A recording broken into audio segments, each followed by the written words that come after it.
नमस्कार, म रेश्मा थापा मगर। आजको क्लासमा हामी the central bank and monetary पोलिसीको न्युमेरिकलहरू सल्भ गर्छौँ। यहाँनिर हामीसँग छ first question, Nepal Rastra Bank purchase government securities for ₹40 million in February 2017। Nepal Rastra बैंकले चाहिँ गभर्मेन्टको सेक्युरिटी पर्चेज गर्यो। यसकोले के इन्डिकेट गर्छ?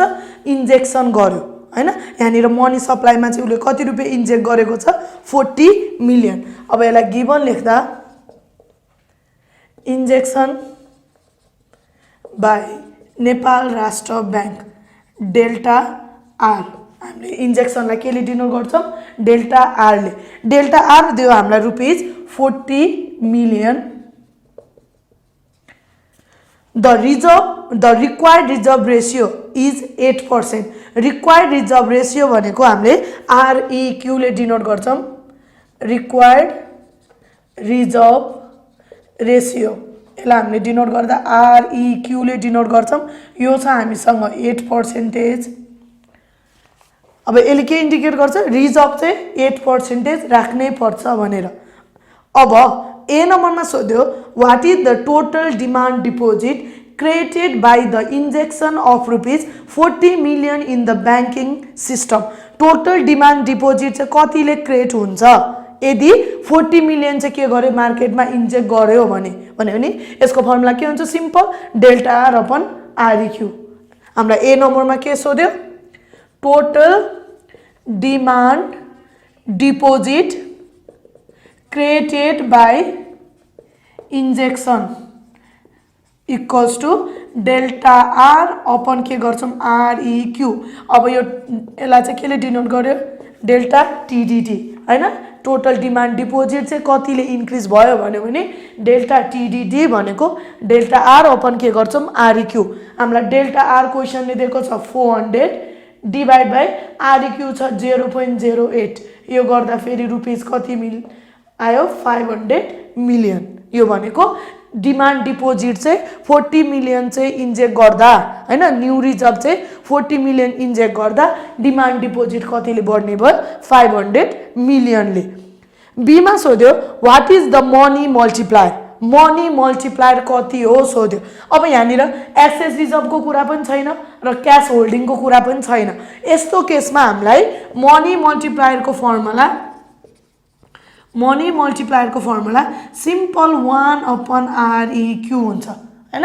यहाँनिर 1 डिभाइड बाई 0.08 गर्दा 12.5 टाइम्स हैन।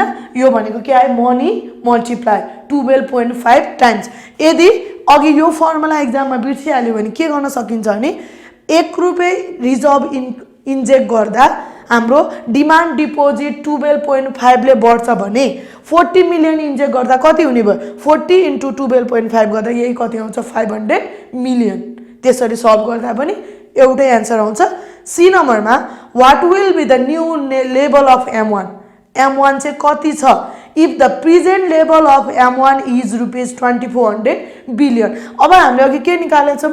डिमान्ड डिपोजिट 500 मिलियनले बढ्छ र पुरानो छ 2400 बिलियन। अब पुरानो भ्यालुमा नयाँ जतिले बढ्छ त्यो एड गरिदियो भने के आउँछ?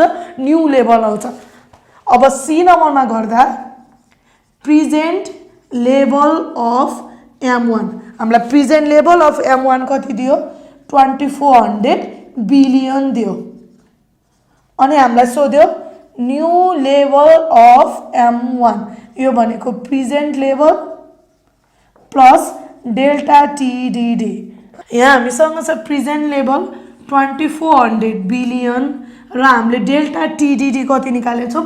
500 मिलियन हैन। M1 यतिले इन्क्रिज हुन्छ भनेर भने चाहिँ यहाँनिर कति लेख्नु पर्यो? 500 मिलियन। अब एउटा भ्यालु बिलियनमा छ, अर्को केमा छ? मिलियनमा छ। कि दुवैलाई मिलियनमा लानु पर्यो कि दुवैलाई केमा लानु पर्यो? बिलियनमा। अब लग्दाखेरि 2400 बिलियन प्लस 500 डिभाइड बाई 1000 गर्यो भने यो केमा कन्भर्ट भयो? बिलियनमा कन्भर्ट भयो। यति गर्दा फेरि 2400.5 बिलियन। यो चाहिँ के आयो? New level of M1। नयाँ लेभल चाहिँ 2400.5 बिलियन आयो। डीमा छ, interpret the money multiplier calculated in B. Money multiplier कति छ हाम्रो 12.5 यसले के इन्डिकेट गर्छ 1 रुपैयाँ मात्र मार्केटमा न्यू रिजर्भ चाहिँ इन्जेक्ट गर्यो भने टोटल डिमान्ड डिपोजिट कतिले बढ्ने भयो 12.5 अब यसलाई लेख्दा यहाँनिर money multiplier 12.5 times indicates that due to injection of rupees 1 in the market, total demand deposit will increases by rupees 12.5 हैन 1 रुपैयाँ मात्र मार्केटमा इन्जेक्ट गर्दियो भने टोटल डिपोजिट चाहिँ हाम्रो कतिले बढ्छ 12.5 ले अझ टोटल डिपोजिट भन्दा अझ के लेख्नु पर्यो टोटल डिमान्ड डिपोजिट चाहिँ हाम्रो कतिले बढ्छ 12.5 ले चाहिँ के हुन्छ बढ्छ यति चाहिँ हामीले के गर्नु पर्यो इन्टरप्रेट गर्नु पर्यो हामीसँग यहाँ अर्को एउटा क्वेशन छ ए नम्बरमा suppose the central bank way to inject rupees 100 million of reserve into the banking system by an open market purchase of treasury bill central बैंकले चाहिँ मार्केटमा चाहिँ कति मिलियन चाहिँ इन्जेक्ट गर्दियो भनिरहेछ 100 मिलियन अब सेन्ट्रल बैंकले इन्जेक्ट गरेकोलाई हामीले केले डिनोट गर्छौं डेल्टा आर यहाँनिर ए नम्बरमा गिवन भनेको injection by central bank central बैंकले इन्जेक्ट कति गर्यो भनिरहेछ यहाँनिर 100 million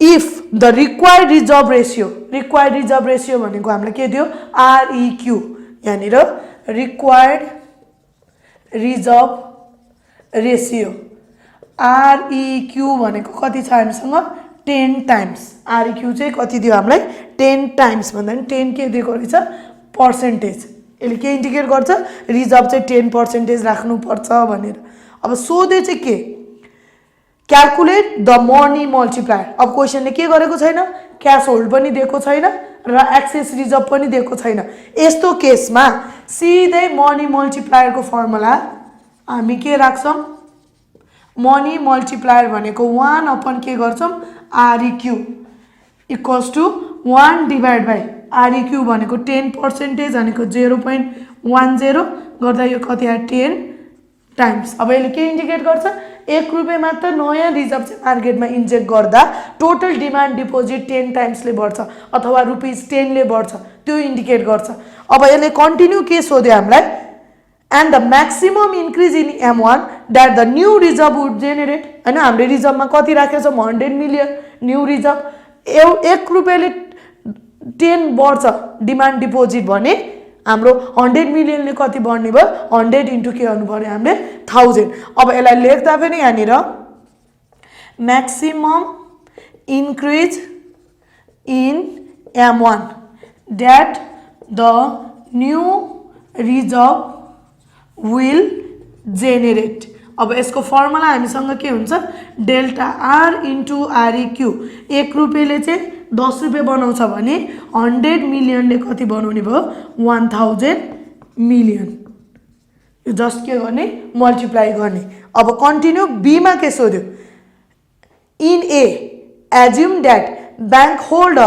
0.5% of excess reserve to deposit हामीलाई एक्सेस रिजर्भ टु डिपोजिट कति दियो हामीलाई 0.5% बी नम्बरमा excess reserve to deposit excess reserve भनेको ईआर डिवाइड बाइ टीडीडी भनेको 0.5% 0.005 यसरी निकाल्छौं अनि अर्को के दिइराछ and the public keep 20% of the its liquid assets in the form of के रहेछ क्याश र पब्लिकले चाहिँ 20% चाहिँ के गर्छ क्याशको रूपमा होल्ड गर्छ मैले अघिल्लो क्लासमा भनेको थिएँ क्याश र टोटल डिमान्ड डिपोजिट एड गर्दा जहिले पनि 100% हुन्छ अब हामीलाई यहाँ क्याश कति पर्सेन्टेज दिएछ 20% भने चाहिँ टोटल डिमान्ड डिपोजिट चाहिँ कति राख्छौं 80 अब यहाँनिर क्याश टु डिपोजिट क्याश भनेको सी बाइ टीडीडी